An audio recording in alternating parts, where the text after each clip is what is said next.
मैंने कराची तक मोटरवे बनाने का मंसूबा बनाया हुआ था, वो सक्कर में आके रुक गया। सक्कर में पिछली हुकूमत ने सक्कर से आगे उस मोटरवे को नहीं बनाया। कितना बड़ा जुल्म है ये, पाकिस्तान के साथ कितना बड़ा जुल्म है। नवाज शरीफ ने आके अल्हम्दुलिल्लाह मुल्क में लोड शेडिंग का खात्मा किया। ना सिर्फ लोड शेडिंग का खात्मा किया बल्कि बिजली सस्ती फराम की, सस्ती बिजली लोगों को दी, गैस सस्ती दी, लोगों को रोजगार मिला। और पाकिस्तान में जगह जगह मेट्रो बस बनाई, ऑरेंज लाइन बनाई लाहौर में। उसके बाद पाकिस्तान की बिल्कुल एक ओवरहॉलिंग शुरू की हमने। और अगर मैं समझता हूं हमें अपनी हुकूमत की मुद्दत पूरी करने दी गई होती, उसके बाद अगली हुकूमत भी अल्लाह के फजल करम से आपने मुस्लिम लीग को देनी थी। यहां कोई मानसरमा मैं दावे के साथ कहता हूं, अल्लाह के फजल करम से कोई शख्स, कोई नौजवान यहां पर बेरोजगार ना होता। सबके पास बाइज्जत रोजगार होता, यहां पर हर घराना खुशहाल होता, हर घर में रोशनी के चिराग जल रहे होते। और पाकिस्तान के अंदर एक जमाना था, नवाज शरीफ वज़ीर आज़म था, आपको याद होना चाहिए, सब्जियां 10-10 रुपए किलो बिकती थी। सब्जियां 10 रुपए किलो बिकती थी या नहीं बिकती थी? और 60 रुपए लीटर तेल था, पेट्रोल था या नहीं था? और घी सस्ता था, चीनी 50 रुपए किलो थी। और उसके बाद आप जानते हैं कि पाकिस्तान के अंदर कोई महंगाई नहीं थी, अल्लाह ताला की बड़ी बरकत थी। लेकिन इन जालिमों ने पाकिस्तान का सत्यानाश किया, पाकिस्तान को डगर से निकाल कर नीचे गिरा दिया। और आज हम पीछे रहते रहते दुनिया में बहुत पीछे रह गए हैं।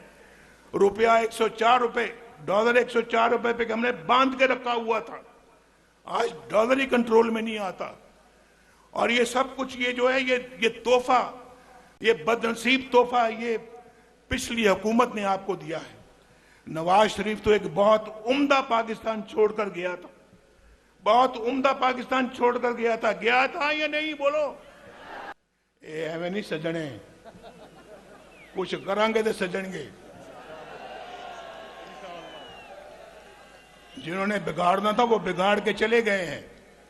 ये पाकिस्तान के साथ बहुत जुल्म हुआ है। हम नारे तो बहुत लगाते हैं, लेकिन ये जान जोखों का काम होगा इस पाकिस्तान को दोबारा पटरी पे लेकर आना। ये कोई आसान काम नहीं है। ये भाई आपको भी हुकूमत के साथ कंधे से कंधा जोड़ना होगा, दोबारा तामीर करनी होगी इस मुल्क की आपको। लेकिन खैबर पख्तूनख्वा वालों, आप भी इस झूठे शख्स के झांसे में आ गए। बोलो, आप भी इस झूठे शख्स के झांसे में आ गए।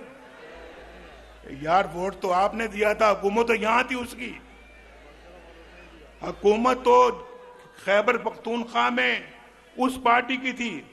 और मुझे बड़ी अच्छी तरह से याद है, जब 2013 के इलेक्शन हुए तो जब मैं वज़ीर आज़म बन गया, मौलाना फजलुर रहमान साहब हमारे बड़े अच्छे साथी हैं और बेपनाह इज्जत करता हूं मैं उनकी, बड़ा एहतराम करता हूं। वो मेरे पास आए वज़ीर आज़म हाउस में, मुझे कहते हैं नवाज शरीफ साहब, हमारे पास भी बहुत तादाद है लोगों की, मेंबरों की, असेंबली के मेंबरों की, आप और हमारी हुकूमत, हमारी पार्टी मिलकर खैबर पख्तूनख्वा में हुकूमत बना सकते हैं। तो हम बनाते हैं। मैंने कहा देखो मौलाना साहब, आप बिल्कुल बजा फरमाते हैं, अददी एतबार से उनकी पार्टी जो है वो हमसे 1, 2, 3 वोटों से ज्यादा है, तो उनका हक पहुंचता है कि वो गवर्नमेंट बनाए। और वो गवर्नमेंट बनाने का हक हमें उनसे नहीं छीनना चाहिए। इधर उधर हो जाए, वो आप बैठ जाएं, शाबाश। आप यही कह रहे हैं ना आप, शाबाश। आपको मैं नजर आ रहा हूं आपको? बेटा थोड़ा थोड़ा नीचे हो जाए, नीचे हो जाए, ये ऊंचे कद वाले जरा नीचे हो जाए। मौलाना साहब को मैंने कायल किया कि नहीं, हमें उनको मौका देना चाहिए, और देखिए उन्होंने इस सूबे को कितना बिगाड़ के रख दिया है। इस सूबे को पहले से भी बुरे हाल में कर दिया है। और फिर मैं समझता हूं जी कि इंशाल्लाह अब इस सूबे को संवारने का मौका आया है। हम में से किसी को अब कोई कसर नहीं छोड़नी चाहिए। खैबर पख्तूनख्वा को पाकिस्तान का बेहतरीन सूबा बनाना चाहिए, और मानसेरा जो है वो खैबर पख्तून का खूबसूरत तरीन शहर बनना चाहिए। बनना चाहिए नहीं बनना चाहिए? मानसेरा के अंदर मैंने अभी कहा था, मैं सफदर से भी बातें कर रहा था कि मानसेरा में इंशाल्लाह अगर मुस्लिम लीग नून की गवर्नमेंट आती है, एक खूबसूरत एयरपोर्ट बनेगा मानसेरा में। और नवाज शरीफ कह रहा है कि इंशाल्लाह एक खूबसूरत तरीन एयरपोर्ट बनेगा इंशाल्लाह। मानसेरा में ट्रेन आएगी, रेलगाड़ी आएगी इंशाल्लाह, जो कराची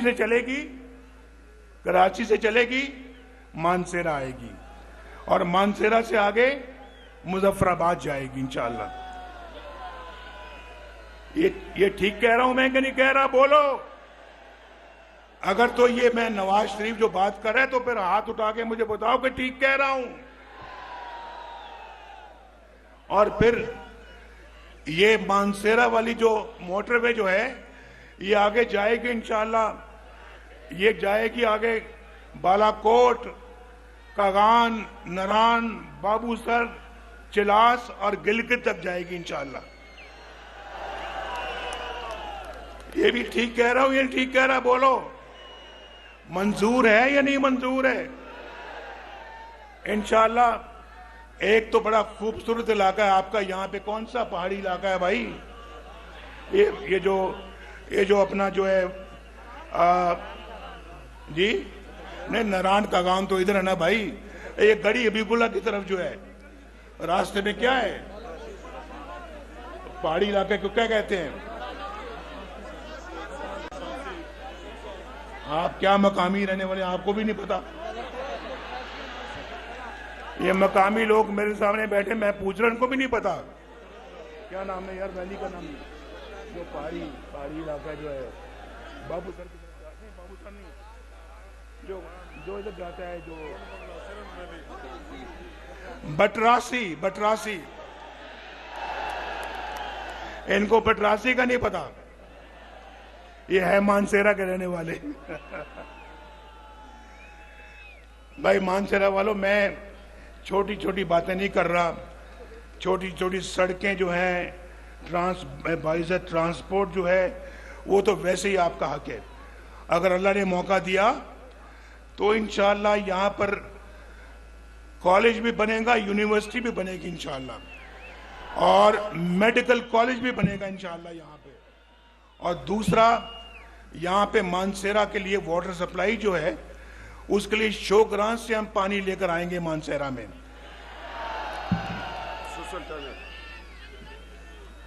और इंशाअल्लाह गैस भी आपको सस्ती मिलेगी, इंशाअल्लाह पेट्रोल भी सस्ता मिलेगा, इंशाअल्लाह आपको सब्जियां भी सस्ती मिलेंगी, इंशाअल्लाह आलू मटर भी सस्ते मिलेंगे आपको इंशाअल्लाह।